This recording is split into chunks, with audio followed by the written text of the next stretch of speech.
Okay.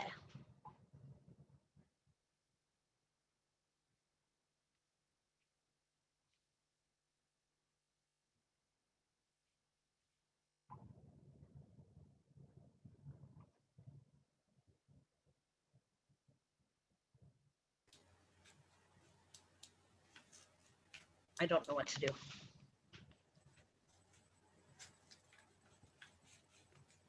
Well, now it's working. Okay, Now, there you are. finally, happy birthday. Thank you. Are you the only one on? No, Where's everyone there's, else now? I lost everyone now. there's probably 25 on, There is? Okay, I can't see the other participants. Okay, good. 18, there's 19. Okay, people so everybody's rejoining, okay? It takes a minute. Okay, just we're takes- just gonna, sorry about that, everyone. I don't know what happened. Spins I around. started it and restarted it and it's the same line, so hopefully it's, will be Let working. me get Jody. Okay, What link should I do for Jody? it's the same one, so I don't know. I clicked the same one I sent you. Yeah, she says she can't get in Try either. having her, have her go to our website and go to advocacy tools page. Here, I'll just resend it to you. Send it to Jody. Okay, You got Jody's stuff. okay, I'll try. I don't know how to copy this now. I know, that's what I sent you. Okay. It's the same link each time.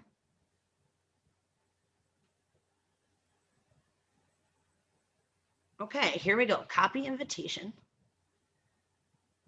All right, I'm going to send an email to Dave Clausen and to Jody really quick. Wouldn't be that big of a deal if I was the speaker, but since I'm really not, it's kind of important that they are able to get on. Ugh. All right, let me see if I can get something to Jody. Okay, I'm emailing her now. Oh, you're emailing her, okay. No, I guess I'm not. Nothing's working on my end either.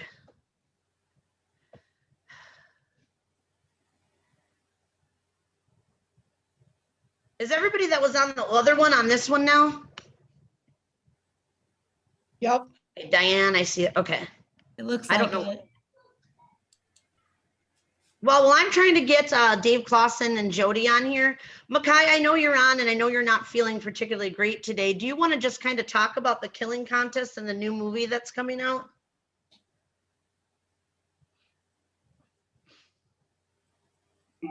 Sure, I can do that quick. And I know we have someone from Project Coyote on the line as well. So maybe Oh, she'll great. want to say something too, if she cares to, she can jump in. Well, let's see, I have a little presentation. I almost had finished up, so I'm going to just kind of grab my notes here, but I'm not sure how many of you know what wildlife killing contests are. So I was just going to start with that first.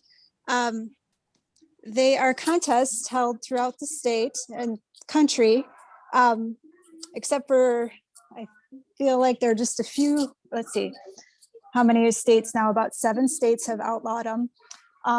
Some just for coyotes, but there were participants pay an entry fee and compete to see who can kill the most, usually coyotes, and other predators such as foxes and bobcats, but then raccoons and here in our state, crows are targeted, as well as squirrels, rabbits.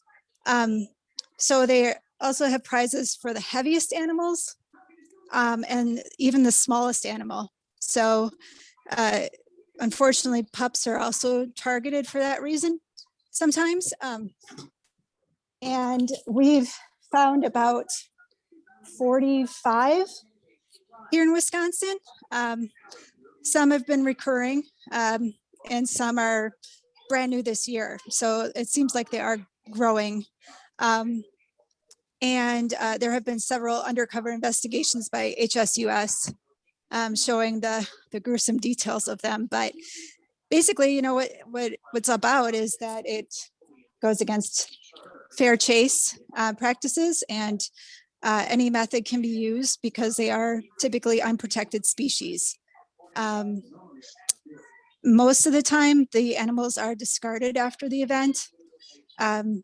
Prizes such as money or guns or belt buckles are given to the winners, and many times there are young people present.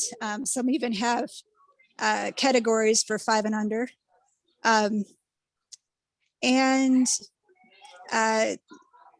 they're just kind of a blight on our society. A lot of times we say they're much like a blood sport, like dogfighting would be, because it is just about gratuitous violence and not really respecting the animals that are being taken.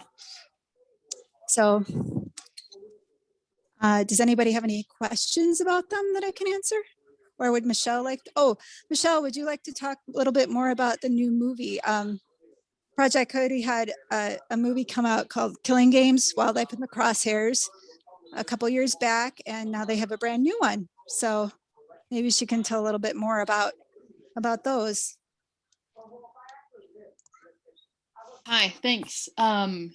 Yeah, so I mean, you basically covered it. We've got this new film made by Comfort Theory, which is a film production company of National Geographic filmmakers who have a really broad reach, and they embedded in a wildlife killing contest in Texas, actually, called the Big Bobcat, which is one of the biggest contests that happen in the country. So they've embedded and they interview people. And it's, you know, it's really difficult to watch, but we're hoping that that difficulty is powerful and motivating for people to get involved locally. So we're asking people to get educated on the issue, look into local resolutions where they live to ban these killing contests. And that's one way to kind of build up support and public awareness. So resolutions don't necessarily have any teeth to them. They don't stop these contests, but they show broad public support for stopping them. We've already seen in Nevada, after Clark County, which has Las Vegas in it, just passed a resolution. It got the attention of the Game Commission there, and they're already considering a potential ban. So we see that this can make some progress surprisingly quick. So, and there's lots of other local actions that people can take to start spreading awareness. And we've got legislation in lots of places where we might actually, and regulatory changes. So I was just in a meeting in Virginia where they're considering a ban on killing contests. Oregon has a bill that's being heard this afternoon in a work session. We got lots of stuff going on, and we're hoping essentially for a federal ban on killing contests. And that's what our petition on the website is. And that's where we're directing people in the film to sign that petition. And we've got, I haven't checked recently, but close to 60,000 signatures. So we're really getting a lot of attention. So I think I've rambled at you enough. Hopefully that's a good amount of information, and feel free if you have any questions or interested in getting involved to reach out to me directly, and I'll put my email in the chat. Thanks.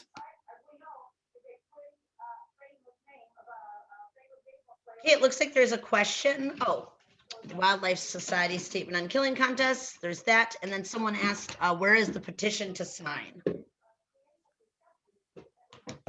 I'll send it in the chat right now. Thank you. Perfect. It's projectcoyote.org. Mhm. Okay, I'm going to see. Did Dave Clausen join? Michelle, before you go, Oh, good. the wildlife killing contest one that's on the website, the very first page, is that the new one or the old one? The trailer. That's the new one that's on the main homepage. Yeah, okay. And thanks for that question. So we have an older one called Killing Games. Right. And so we'll be planning we've had some screenings of that one, and we're hoping to do some dual screenings of the old one and then the new one, which sort of picks up where the other one left off. Great. Thanks, Michelle. Yeah, thank you, Nancy.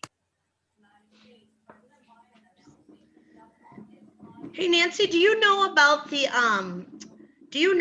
new meeting that Molly apparently isn't able to get on either? I don't know what's going on. I'm getting really frustrated, but that there's like, she just sent me the link to tell everybody about it, and I never heard of it. looks like on March 23rd, Yep. Tuesday, where, Yep. do you know about this event? Would you mind Yes, if I try one I'll more? put it in the chat. I'll put it in the Yeah, if chat. you, could you tell everybody about it? Essentially, I can never pronounce their name right, but it's the Anishinaabe Caucus is having a conference on Tuesday. It's like 7 o'clock to 9 o'clock, but I'll get the information. I wasn't prepared to talk on that, but I will. I'll get it. Go on to something else and I'll do that. Sorry. I'll get all the details.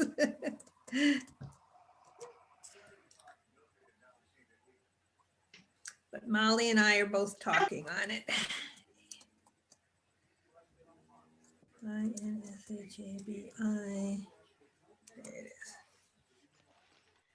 Okay. Oh, Paula, yeah, if you would like to go ahead and, sorry about this, guys, like everyone's still on here saying that my speakers are saying that the meeting hasn't started. Jody can't get on, David Right. can't get on. And I think maybe it's because they're trying to join by phone, but there's other Nope, people on it phone, doesn't- so it I'm doesn't- sorry. It doesn't work with the phone and it didn't work with the Okay. computer either. I don't know what to say. Yes, Paula, do you want to talk about your satellite series again? Sorry, everyone. Normally I have this a little bit more under control. It's making me then nervous, which is making me fumble around. So go ahead, Paula. Sure, I'll fill space. So last week I was trying to join from the car. I don't know if you all were at last week's meeting, but I don't know if you guys know about the annual conference, Sedona Wolf Week, which is a conference that Apex Protection This is what Project, happens also when I'm in Facebook jail and I can't use my Facebook and everybody's messaging me through Facebook on here. Oh, sorry, I wasn't muted.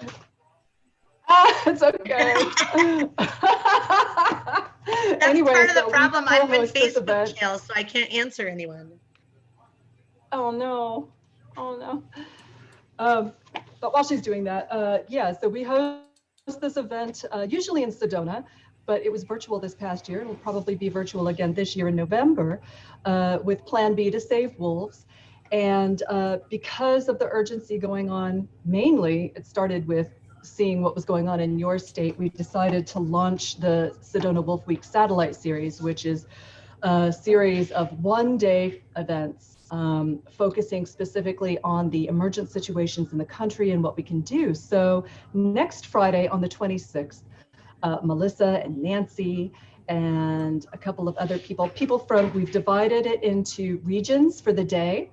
And the speakers will be covering the region, and then they'll be talking about each state, and they're going to go into the details, the depths of the legislation, what exactly is going on, you know, getting down and dirty with that. And then they're going to be giving the audience, you know, action items of what they can do on all different levels.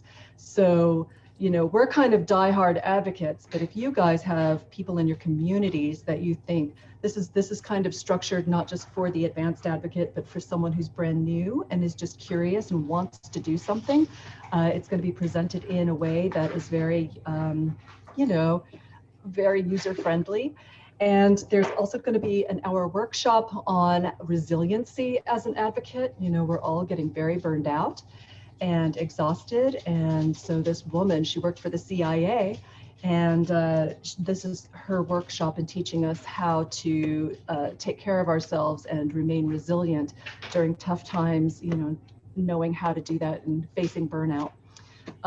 And the morning is mainly you guys, and then we have the Rockies region, and then we have the West Coast. So it kind of gets lighter and lighter as we go through the day, and you can pop in and out as you like.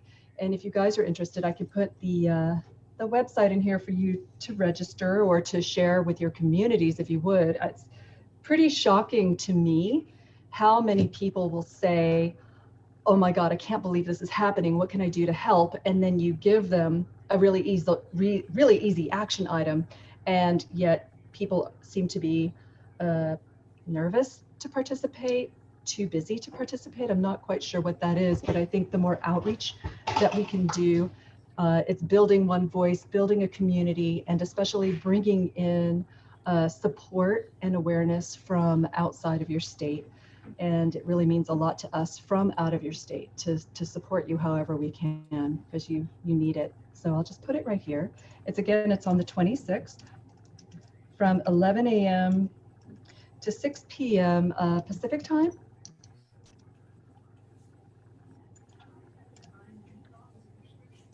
And if you guys have any questions, Steve is back here. Tell them to sign up early so we can see how many people are attending. How many do Usually you try have to do registered? fun. Right now, it's close to 60, but we Okay, thought good. it would be much more. So, you know, we're just promoting it all day, every day right now to try and get in many different ways to get everybody in. But hopefully it'll continue to grow, and hopefully we'll get a lot of last minute people. People are very last minute nowadays, so they don't want to commit until they know for sure that they've got the time.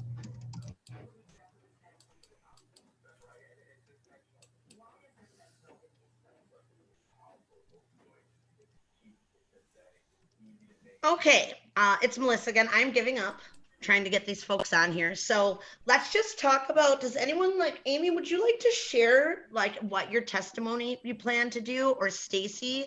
And you know, that meeting is coming up. Just ask if everybody's had a chance to review and look at the Natural Resource Board site. Did you sign up for emails? Just let me, how is all that going?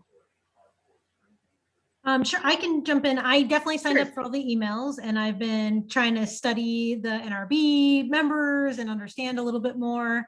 And I wrote out my testimony, and I've had a few people kind of listen to it. I sent it to Melissa just to make sure it was, you know, I What do tried you to need be now? as Plug? moderate as I could. And I'm just excited to do it. I've been timing it and just kind of getting ready. I've got my time with the secretary of the NRB, so I'm fluidly put on the schedule at 10:15 on April 14th. Oh, good. And that's, so they put you on and they gave you a time? Yeah, it's not officially confirmed. She said she would do that the week prior. Okay. And Yep. that's talking to, Lori? that's talking to Lori, Yes. and she knows it's part of the citizen participation time? Yep. Okay, good. So that means that they're gonna give it to us at 10:15 and not at the end of the day. Yeah. So that's one thing I could say, then we should plan, you know, everybody plan to be ready around 10 o'clock in the morning on that next, I think it's April 13th. It's for Wednesday, April 14th. Thank you. Mm-hmm. Yeah, so she said that is fluid. If wolf management gets put on as an agenda item, that could shift. But right now it's not on the agenda. Okay. All right, I see some other questions. We have an election coming up 4/6. Can you help us identify people on the ballot that are and are not wolf friendly? No, we cannot. I think certainly I'm happy to facilitate that conversation. Our organization cannot do electioneering. It is against the law because we're a 501c3 nonprofit.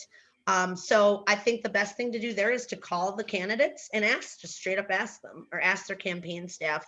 And that's the best way to go about doing that. Oh, I think we might have Dave Clausen on. Yes, you Hey! sent me. Oh my God, I you, was so you sent me stressed. 845 instead of 854. When I tried Oh, 854, see, I knew it. yeah, but Okay, that's okay. well, all right. Now we can actually, sorry, everyone. And then you know how it is, then you get frazzled and you can't do anything right. You know how that goes. We were just discussing, Amy was just sharing that she already, Amy Mueller was on our call. She just asked Lori Ross, and I've given her glowing reviews. I think Lori's great. But she already signed up already testified to sign up for the citizen participation. And let me just fill you in, Dave, on what we're doing. There's lots of hunters. There's all sorts. There's farmers on this call. Diane Kane's a farmer. We just want to ask them basically, number one, to hold them accountable for I mean, I think even if you are pro wolf hunt, this last wolf hunt was a disaster.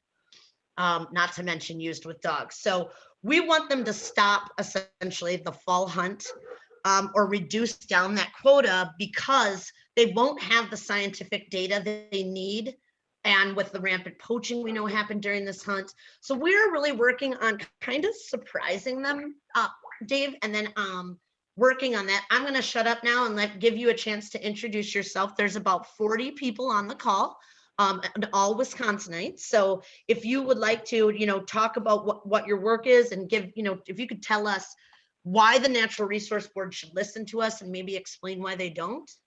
If that makes sense. All right. My name is Dave Clausen. I was on the Natural Resources. I'm a retired veterinarian. I was on the Natural Resources Board from late 2006 until May of 2013. I was chair for 2 terms, and that's kind of about it. I'm still active on a lot of wildlife issues, and I'm a little bit into this thing. I don't want to discuss what's going on right now, but you and I will have a talk someday. Am I still there?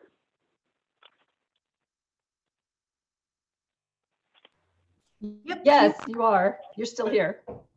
Okay. All right. My phone just made a noise and I see all kinds of numbers up on it. So if anyone has any questions or anything, please go ahead.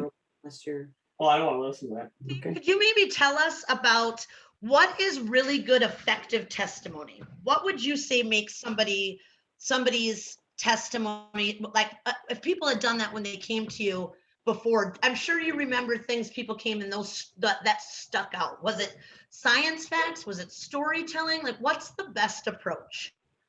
Well, I will tell you, bringing a 2x2 with barbed wire wrapped around the end of it into the meeting and halfway through your talk threatening to beat up the board was not a good way to do it.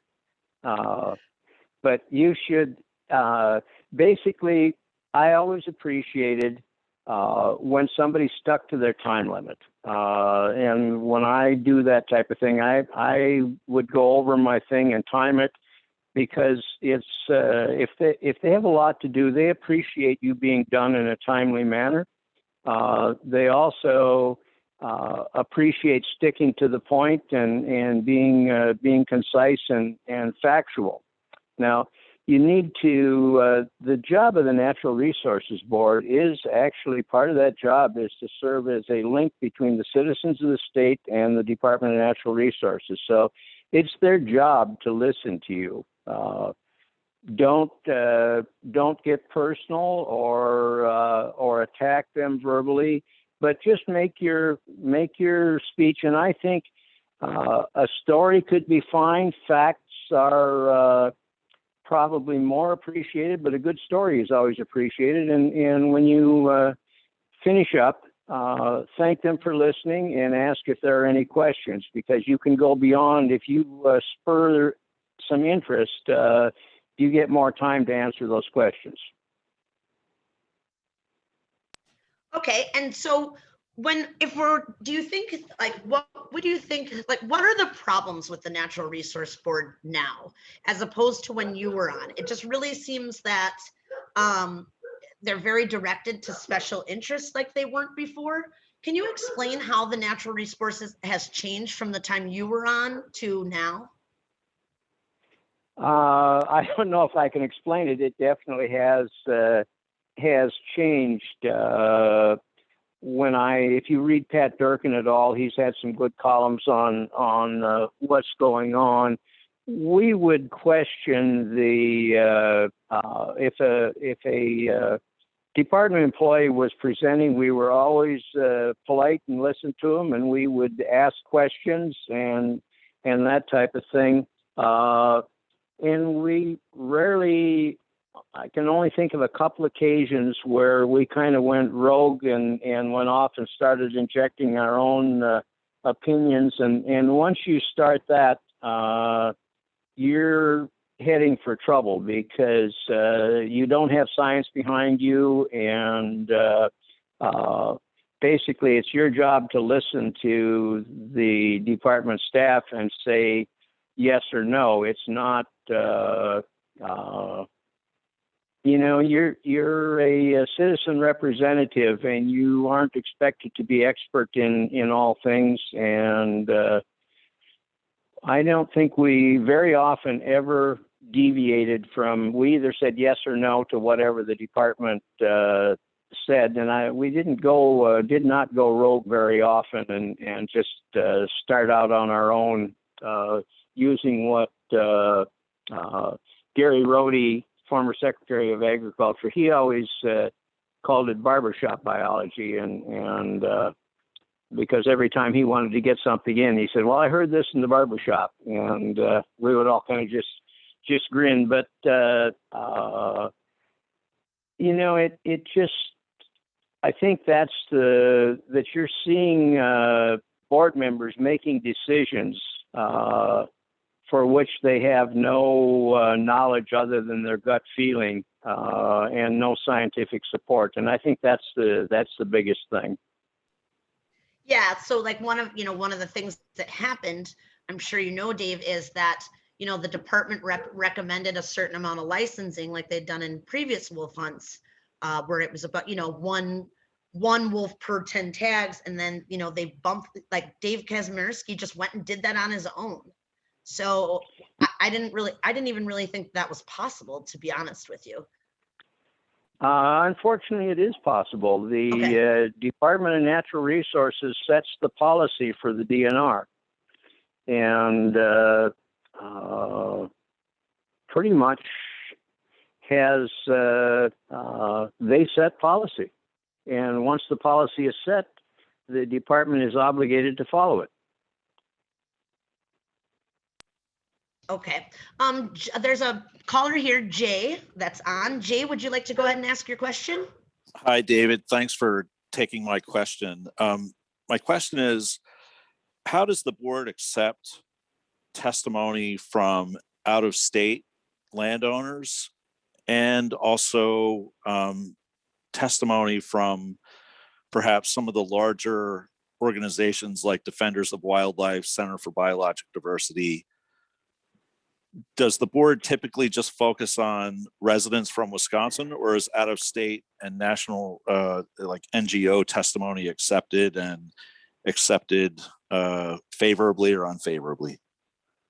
I actually have difficulty answering that. I know that, like at the Conservation Congress hearing, certainly non-resident property owners can weigh in. And I think that if you said that you are a property owner in such and such a township, and I would think that they would probably let you testify. As far as CBD and some of these other things, normally, like when the Sierra Club would speak in front of us, they would have a Wisconsin resident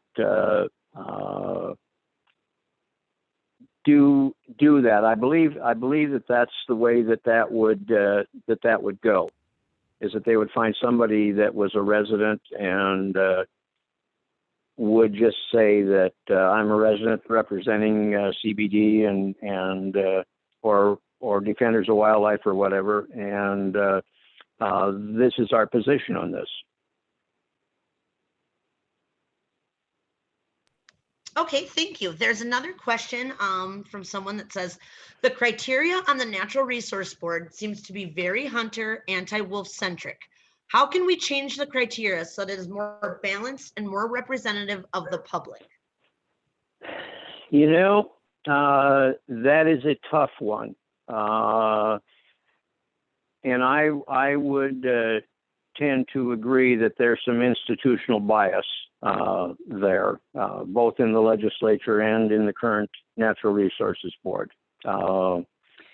I guess I've turned them in for open meeting violations, so I'm not probably going to get invited to this year's Christmas party. But I think that there is some bias there. The unfortunate thing is, and we had this happen when I was on the board, board members serve, the governor appoints them. However, It doesn't matter we had a fellow by the name of Steve Willett who Jane Wiley was appointed to take his place. And he held on for over a year and a half. He would not resign or step aside until the Senate had confirmed his successor. And I have heard rumors that the present chairman of the board intends to follow that same path, but he will not step down until the Senate confirms his successor. And I think Kazmierski is up next year or the year after, and it would not surprise me to see the same attitude. So I don't see, unless something happens to change the Senate or they find somebody that is so outstanding that the Senate could not help but confirm them, I don't see a lot changing on that board, and that's very unfortunate. It's bad form. When my successor was announced, I had no problem. I stepped aside and congratulated him, and that's norm. That has been the norm for everybody that I know of, except this one guy when Jane Wiley was appointed.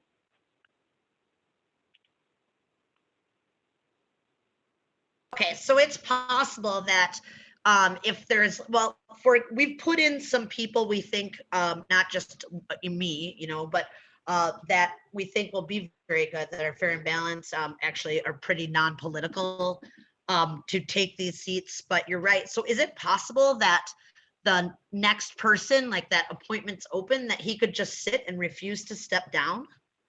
Yes, until the Senate God. confirms his successor. Okay. Okay. So they could just sit and drag like they did on COVID, for example.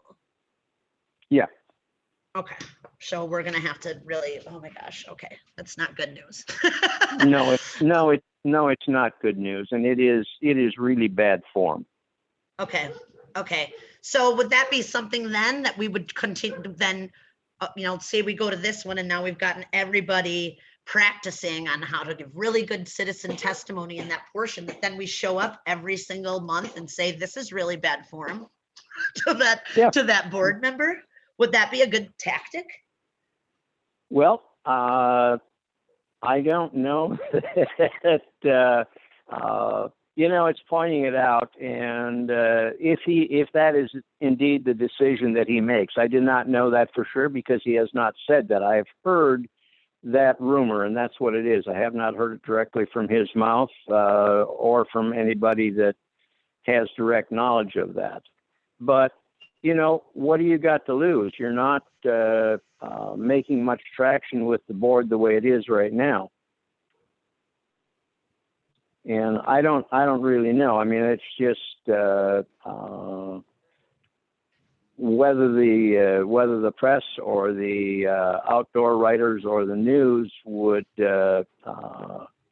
jump up and cover that, but I can't see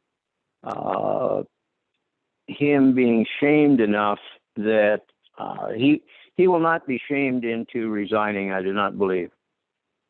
What if we dig up some personal dirt? No, I'm just kidding. Yeah. The best hope is to try to get somebody who is so well known and so outstanding that the Senate could not refuse to confirm that person. Okay. All right. Just seeing if there's any other questions here.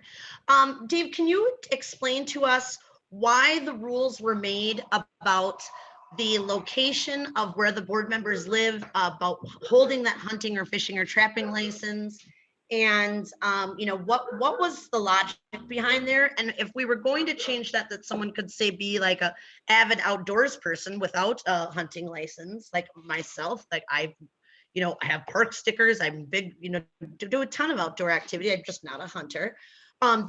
How would we go about changing that? Would that be legislatively? That would be legislatively. The statute appointing or establishing the Natural Resources Board they wanted a fairly equal distribution. So 3 have to be from south of Highway 29, 3 have to be from north, 1 can be at large. 1 person has to have an agricultural background, and I don't know how many, if it's 3 or 4, or how many have to have had a hunting license out of so many years. And basically, that was a political decision, I think, that went into actually having the board get established. So short of legislation, I don't know how that could be. I mean, it's not going to just be changed without legislation. It's going to require legislation because it is written in statute. Okay, I saw someone else just raise their hand in this. Let's see who it is. Sorry. Oh, there is one other question. Given the challenges with the Natural Resource Board, is there any merit in placing pressure on Secretary Cole? You know, Preston is a friend of mine, and I like Preston. He is kind of between a rock and the hard place. If he pushes, it's bad enough right now. If he pushes that board and really irritates, and this is my own opinion, but my feeling is that if he irritates that board, they can do a lot more damage than they're doing now.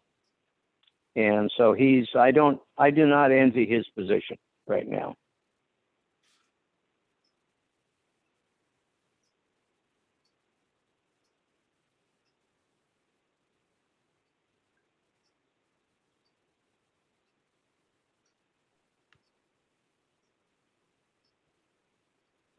Okay, I don't know if you guys can hear me. Can you hear me, everyone? Yes. I hear your Yes, dog. you said yes. Okay, thank you. Sorry. Yeah, I know I'm about to strangle that. I'm about to take that dog up into wolf range and make $2,500, Dave. I'm kidding. It looks like Makai has a question for you. So if you want to go ahead and unmute, you certainly can. Hi, Dave. I guess my question is, is there a reason that there isn't a requirement that the board members have a scientific or ecology type background?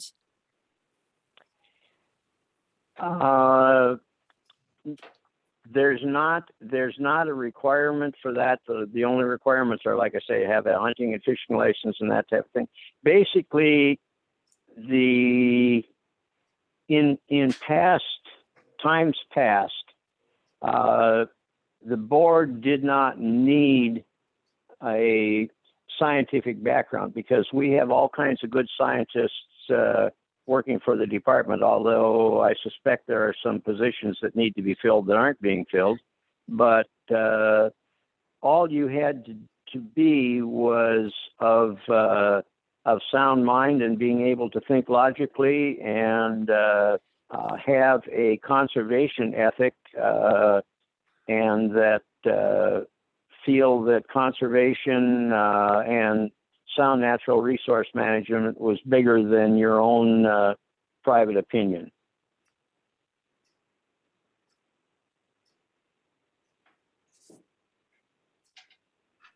Okay. Was there another? Did someone else have another question? I was as a veterinarian, I was a scientist, and I had knowledge of science, and we got into some pretty good discussions on that. But mostly, it's trying to make a decision based on the information that you are presented with that is in the best interest of the resource and the citizens of Wisconsin. That's the way it's supposed to work.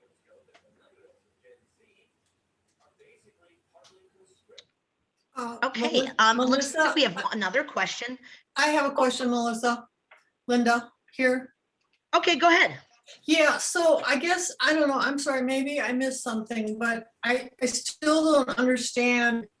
I mean, I understand about, the Senate and the governor and the approval and the back to the Senate and the nomination and all this kind of thing. But here's my question, like, okay, so say I know somebody who's on the Conservation Congress in my county. And I think he's a decent person. And I think he'd be, you know, good to be on the NRB.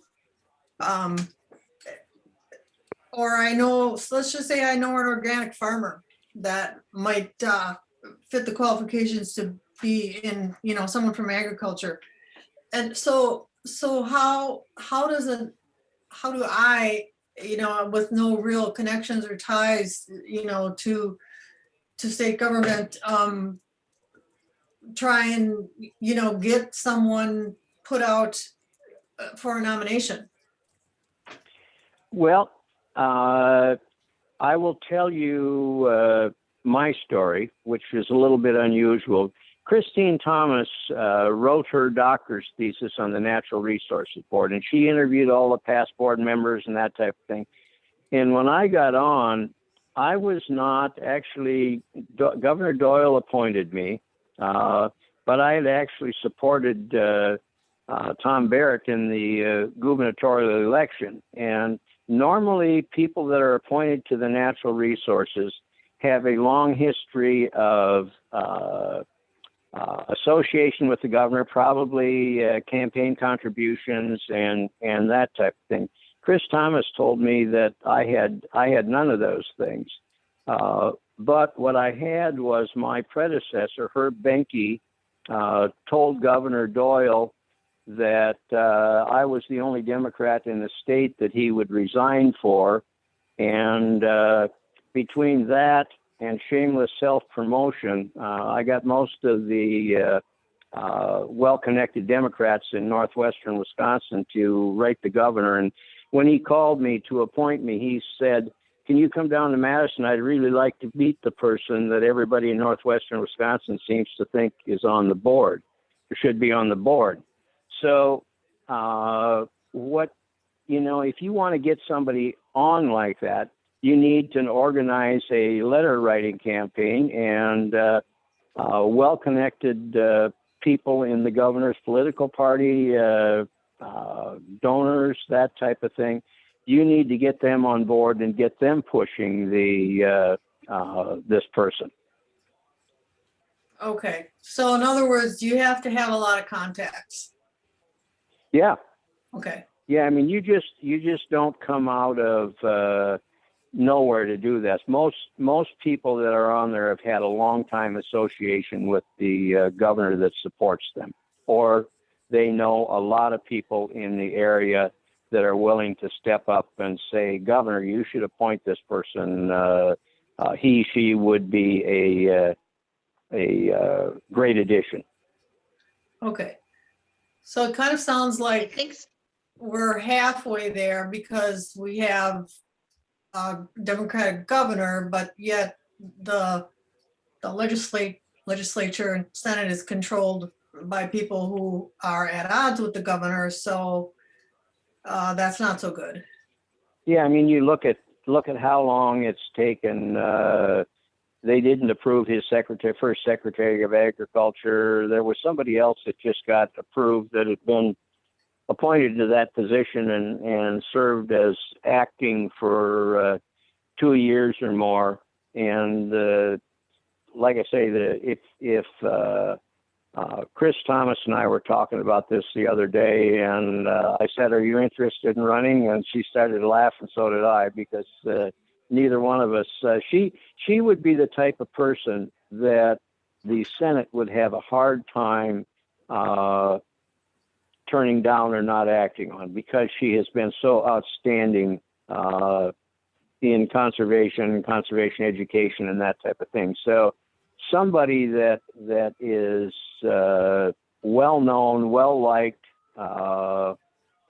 That's the kind of person that I think right now that it would take to get through this Senate. Okay, thank you. Okay. I have a question. Looks like we've got a couple more questions. I just, I don't want to keep you too long, Dave. Are you okay for another 5-10 minutes? Oh, the maple sap stove might lose its boil, but I'll take a chance on that. Okay, we'll be fast. My one question and I really want to talk to you about too, Deborah, I'll get to your question as well, but What is your opinion as a veterinarian and someone who is involved in CWD research and all of this stuff with all of your experience? Why is the department telling us that using hounds to hunt wolves, that there are no injuries? Can you tell us what your professional opinion is about hunting wolves with dogs? And maybe your You know, experience as a veterinarian seeing some of well, these I hounds? I patched up a lot of dogs that were beaten up by bears. Now, if you have 49 dogs killed by wolves, obviously there's some damage going on there. That in itself is evidence of fighting. And from a humane standpoint, I am not in favor of that kind of activity. If you took what goes on in the Northwoods, whether it's with bear, coyotes, wolves, whatever, if you move that, the Alliant Energy Center used to be called the Madison Coliseum, which would have been a fitting name. But if you took the activities that went on up there and put it in the Coliseum and charged admission for it, I don't think people would stand for that particularly well. I do want to tell you that I have always been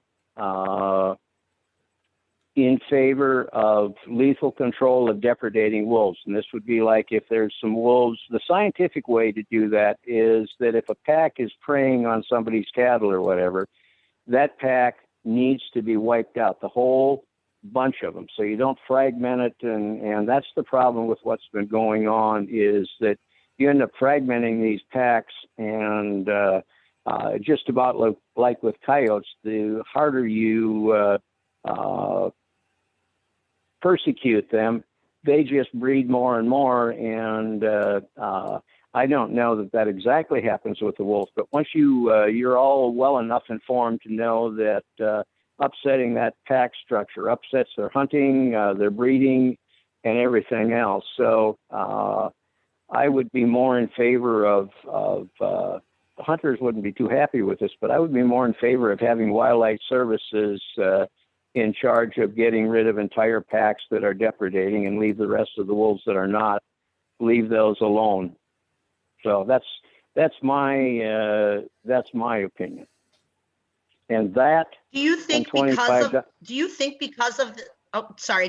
because of this early hunt during that breeding season and at their lowest, and this, as you were saying, defragmenting these packs of wolves, it's sort of I mean, I can't prove it yet, but I would assume, I mean, a lot of it is not anywhere near farms, of course. It's right where we want wolves, deep within our national forests. But do you think that might actually increase the depredation on farms now because these wolves, they don't have each other? So I would tell you that I'm not a wildlife biologist. I think the very fact that this is the first time we've had a hunt during the breeding season, or possibly even post-estrus, the fact that the department did not take all of those wolves, we have no idea how many, they have no idea how many, no matter how long you've been away from the DNR, sometimes you want to say we, but they have no idea what the pregnancy status of those females were. And this is going to be a thing almost like starting into the coronavirus. We are not going to know the answer to those questions that you're asking until maybe a year or more down the road. So do you think that might be scientific justification? I'm just thinking for when we go to this next Natural Resource Board meeting, is to say exactly what you said. We don't know because of the pregnancy status and because of the timing of the year, that is reason enough to be, to not have a fall hunt. I mean, it messed up the entire winter count now. We don't even know, you know what I mean? Do you think that's a good point to make with the Natural Resources Board? I think that is a valid point. I'm sure the department is already aware of that. However, I believe that we will have a season one of my worst days on the board was the day we instituted that first wolf hunt. The legislature gave DNR very, very little wiggle room on that. They pretty well dictated how everything was going to go. The only option we had was how many and what, how it was going to happen, but basically how many wolves we were going to remove. And unless that season is legislated into law, and the season will happen. The only thing is methods of hunting and how many and that type of thing. But the department has very little wiggle room on that.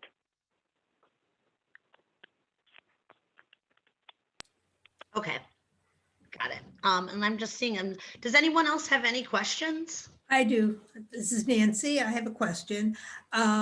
I'm one who sends in written comments a lot because I'm so far away from Madison. And I'm curious whether or not they even read any of our comments. Or are we just wasting our time? No, you're not wasting your time. I always, and most of the other board members, as far as I know, we always read the emails that we got. The only time we probably would not do that is if we started getting form letters that all said essentially the same thing, and we would just tell Lori Ross, we don't need to read these. Just keep a running total of how many there are. And I think, when it's an organized form letter type of thing, that doesn't get a lot of it never stimulated me to change my position, especially if that was what the form letters were trying to do. Individual, well-written letters from people, and you can have various people write in on that. But the danger on that is once it becomes a form letter and everybody's using exactly the same language or close to the same language, it loses its effectiveness.